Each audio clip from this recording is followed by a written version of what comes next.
Assalomu alaykum, hurmatli radio anglag'uchilar. Yo'ruq sayillar sayfimizga xush keldinglar.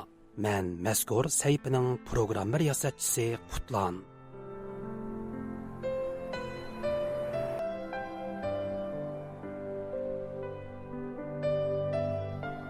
Bir 1965 yili 6 ayning 14 kuni bir umr vatani uchun tipirlagan bir o'tliq yurak so'qishdan to'xtaydi.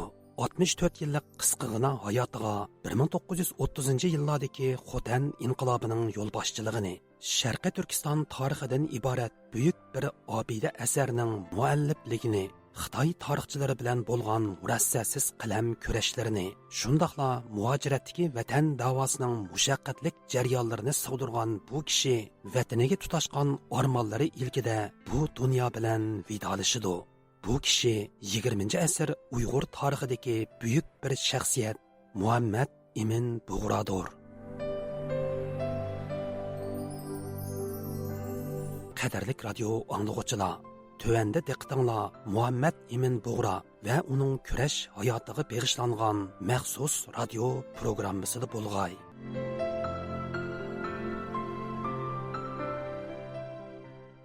Muhammad Emin Bug'ro bilan Li Dongfang o'rtasidagi bir maydon murassasiz qalam ko'rishi 1944-yili 10-oydan 12-oyning oxirigacha oz kam 3 oy davom qilgan edi. Gomindang poytaxtidagi eng cho'ng gazetlarning biri bo'lgan Markaz gazetida davomlashgan bu tortishma ayni vaqtda Xitoy ilm sohasidagilarning emas, balki yana siyosiy sahnadagi yuqori qatlam Xitoy huquqdorlarining diqqat markazida bo'lgan edi. Qalam ko'rishining butkul jarayoniga intayin diqqat qilgan professor Olimjon Inoyat apandi Bug'roning pishqon bir tarixchiga xos yuksak bilim saviyasi va maqolalarda keltirgan mustahkam dalil paketlarining Li Dongfangni Xitoy jamoatchiligi orasida o'sal ahvolga tushirib qo'yganligini ta'kidlaydi. Muhammad Emin Bug'roning Li Dongfangga qarshi yozgan radiyasi shu chog'dagi cho'ng gazetlardan biri bo'lgan Zhongyang Ribo, ya'ni Markaz kundalik gazetida e'lon qilingan.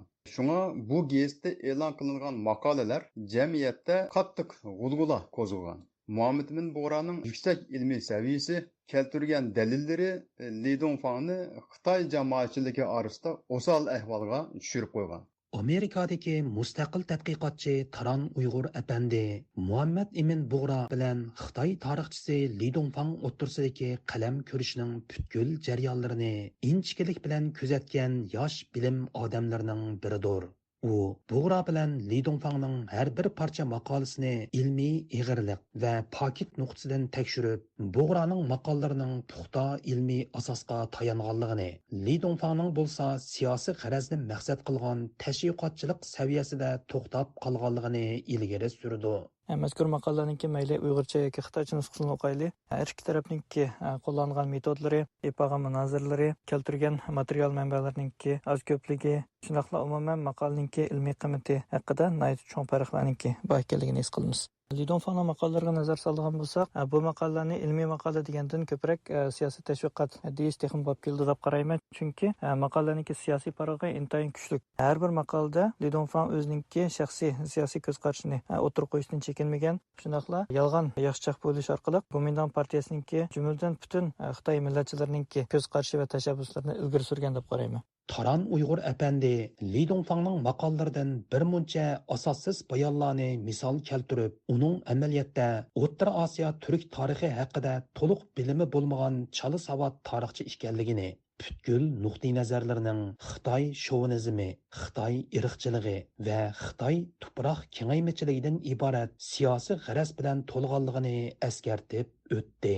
Li Dongfangning maqolalarida shovinistlik ideya nihoyat kuchli.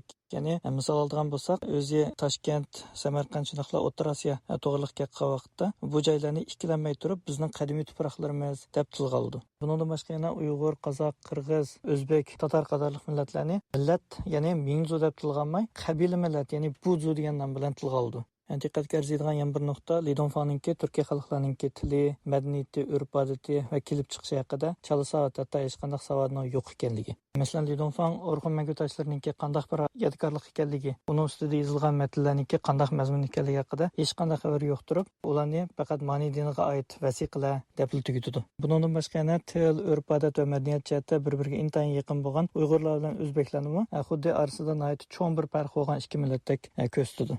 Tarixshunoslikdagi eng muhim asos tarixiy manbalarning ishonchlik va ko'p taraflamilik bo'lishidir. Holbuki Li Dongfangning shu qitimliq qalam ko'rishida bozorga solg'ini butunlay Xitoy tarixnomalaridagi sulolalar bo'yicha o'zgartilib yezilib kelgan tog' manbalik uchurlardir. Taran Uyg'ur apandi Li Dongfangning Muhammad Ibn Bug'raga o'xshamagan holda maqollarda Xitoy manbalaridan boshqa hech qanday qaynoq ko'rsatib berolmaganligini ta'kidlaydi. Bundan boshqa yana Li Dongfangning maqolalariga qaraydigan bo'lsak, hech qaysi maqolasida o'z bevosita ipagan tadqiqotlarning natijalari yo'q. U faqat palonchidan oldim degan shaklda boshqa Xitoy tadqiqotchilarininki so'zlagan so'zlari yoki bo'lmasa kitoblardan naql olgan. Umuman manbalarga qaraydigan bo'lsak, Li Dongfangning maqolasi asosan Xitoycha manbalarni asos qilgan. Shundaqla palonchidan oldim degan mazmundagi manbalar ayt ko'p. Darvaqa, Li Dongfangning maqollarining oxirgi nuqtasi uning Xitoy shovinizmini chiqish qilgan siyosiy qarnitini oshkorlab berdi. Muhammad Amin Bug'ra Li Dongfangning tashabbuslarini zo'zongtangcha atalmalarga mastona bo'lish deb ataydi.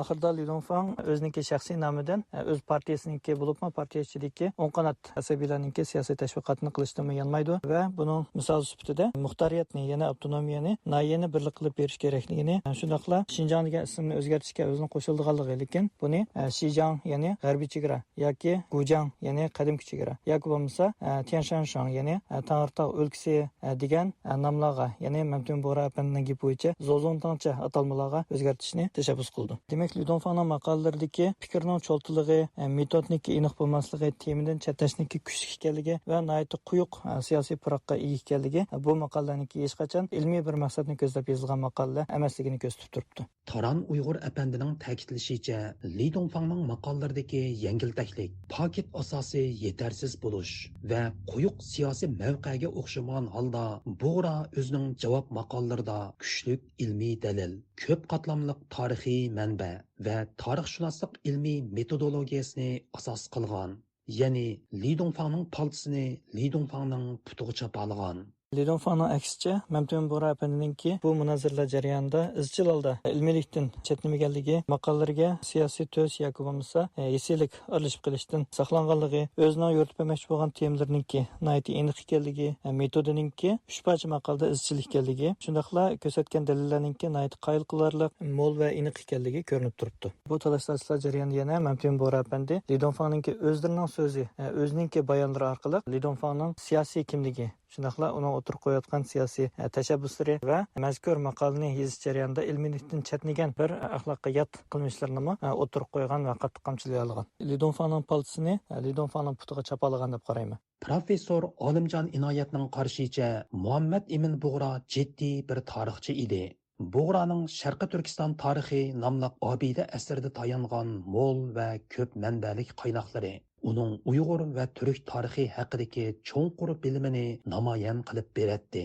Yana bir tarafdan aytganda, Bug'ra ayni vaqtdagi turkchilik ideologiyasi va turk tarix nuqtai nazarining cho'nqur ta'siriga uchirgan bir tarixchi edi.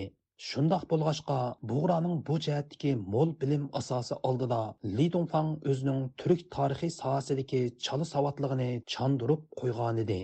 Muhammad Ibn Bug'ra ciddi bir tarixchi. U Sharq Turkiston tarixi nomli kitobni yozish jarayonida nurg'un materiallarni to'plagan, o'qigan. Shunga uning Türk va Turkiston haqidagi ma'lumotlarining asosi nihoyatda puxta edi. Yana bir tarafdan Bug'ra shu mezgilda turkchilik ideologiyasining va turk tarix nuqtai nazarining ta'siriga uchirgan. Uning Sharqi Turkiston tarixi nomli kitobini yozishda foydalangan manbalarga qaraydigan bo'lsak, shu chog'da Turkiyada nashr qilingan turk tarixining ana hollari va mufassal turk tarixi nomli kitoblarni ko'ra olamiz.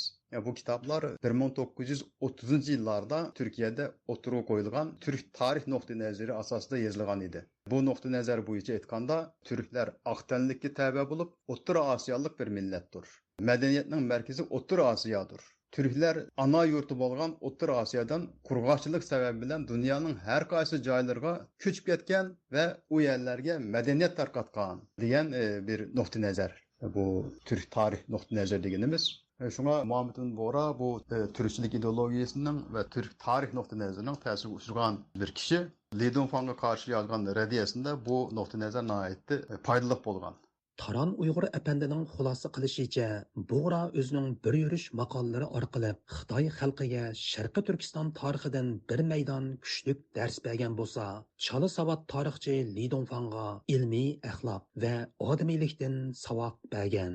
Yig'ib aytganda, bu 2 oy jarayonidagi munozaralardan Mamtun Bug'ra apandi Sharq Turkistonliklarga vakolatan Sharq Turkistonning kimligi va o'rni jihatdan ilmiy nuqtadan turib Xitoy xalqiga bir maydon dars bergan bo'lsa, o'zining kimligi, salohiyati va salobati orqali Li Dongfangga odamiylikdan va ilmiylikdan bir maydon dars o'tdi deb qarayman. Qisqasi, Gomindang markazida elib berilgan qalam ko'rishi Muhammad Ibn Bug'raning g'alabasi bilan oxirlashgan edi. Bu vaqtdagi bas munozaralarning o'zlariga foydasiz vaziyatga qarab ketayotganligini his qilgan Gomindang o'ng qanot kuchlari Li Dongfangni qandoq sahnaga chiqargan bo'lsa, oxirida uni shundoq shaklda sahnadan tushirib olishga majbur bo'ladi. Professor Olimjon Inoyat apandi shu yillarda ilida portilgan milliy inqilobning Bug'raga texmi kuchlik ilhom va madad berganligini, Gomindang doiralariga bo'lsa qattiq besim shakllantirganligini ta'kidlab o'tdi. Şuna Xitoy doiralari bu ishning uzunga so'zilib ketishidan ansirgan. Muhammed bin Bug'ra Li Dongfangga qarshi ilib borgan qalam ko'rishining g'olibi deb aytish mumkin. Chunki Bug'ra haqni, haqiqatni va tarixiy reallikni yozgan. Li Dongfang bo'lsa ilmiy dalillar bo'yicha emas, Xitoyning rasmiy siyosiy nuqta nazari bo'yicha yozgan. Shu yillarda ilida portlagan inqilobmi bir tarafdan Muhammed bin Bug'raga ilhom va kuch-quvvat bergan bo'lsa, Xitoyga nisbatan og'ir siyosiy besim hosil qilgan edi. Shunga Xitoy bu xil munozaralarning davomlashishini xohlamaydi. Li Dongfangni sahnaga chiqarib o'z maqsadiga yetolmagan Gomindang o'ng qanot kuchlari bu qatimliq mag'lubiyatdan keyin o'yinini tezdan yig'ishtirib olishga majbur bo'ladi.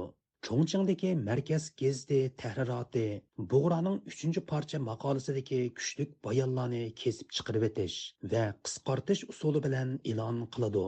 Shundoq bo'lishiga qaramay, Bug'ra oxirgi maqolasida Li Dongfangning maqolasidagi asossiz va pakitsiz bayonlarni uning oldiga tashlab, o'zining so'zi orqali o'zini mat qiladi.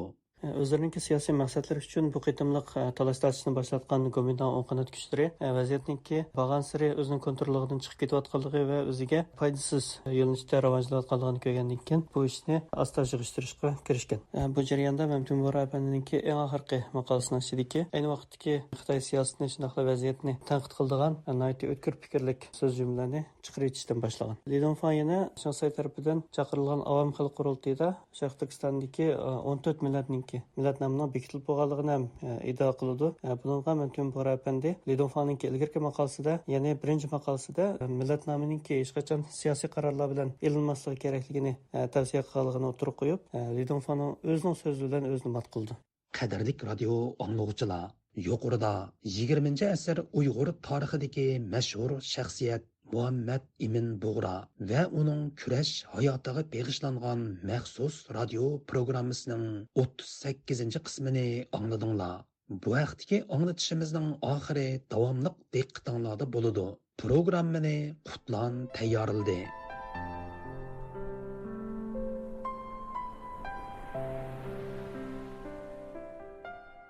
Qimmatlik radio anglag'uchilar, shuning bilan Yo'riq Sayillar sayfisining bugungi anglatishi bu yerda oxirlashdi. Sayfimizning kelar haftalik sonda ko'rishayli. Xush vaqt bo'linglar.